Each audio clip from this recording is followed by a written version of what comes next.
আমার নবীর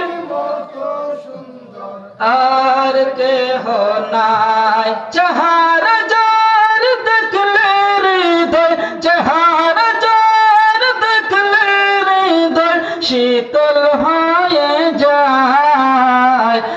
আমার নবীর মতো সুন্দর আর, আমার নবীর চেয়ে সুন্দর আর কেউ আছে? তাহলে মহব্বতের সুরে বলেন, আমার নবীর মতো সুন্দর আর কেহ।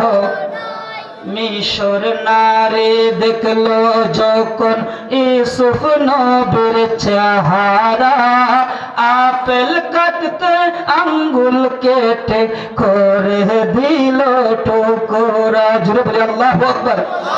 আমি এসে শুনেছি হুজুর ইউসুফ নবীর ঘটনা বলেছে। আমার নবীর চেহারা দেখার পরে ইউসুফ আলাইহিস সালামের চেহারা যখন দেখলো, তখন মিশরের নারীগণের হাতের মধ্যে একটা করে আপেল আর একটা করে চাকু দেওয়া হয়েছিল। ইউসুফ আলাইহিস সালামের চেহারার দিকে তাকিয়ে তারা যখন আপেল কাটতে যাইবে, আপেল না কেটে তাদের হাতের আঙ্গুল কেটে ফেলে দেয়। হাতের আঙ্গুল কেটে দিয়েছে, তারা টেরও পায় নাই। জোরে বলি সুবহানাল্লাহ।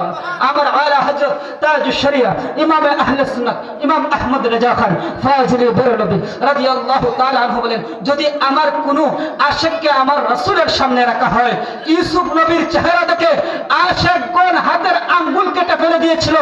আমার নবীর চেহারা দেখে দেখে তারা গর্দানটা কুরবান করে দিবে, তারা টের পাবে না। জোরে বলি সুবহানাল্লাহ। গর্দানটা পর্যন্ত কুরবান করে দিতে পারবে আমার নবীর চেহারা দিকে তাকিয়ে তাকিয়ে। জোরে বলি।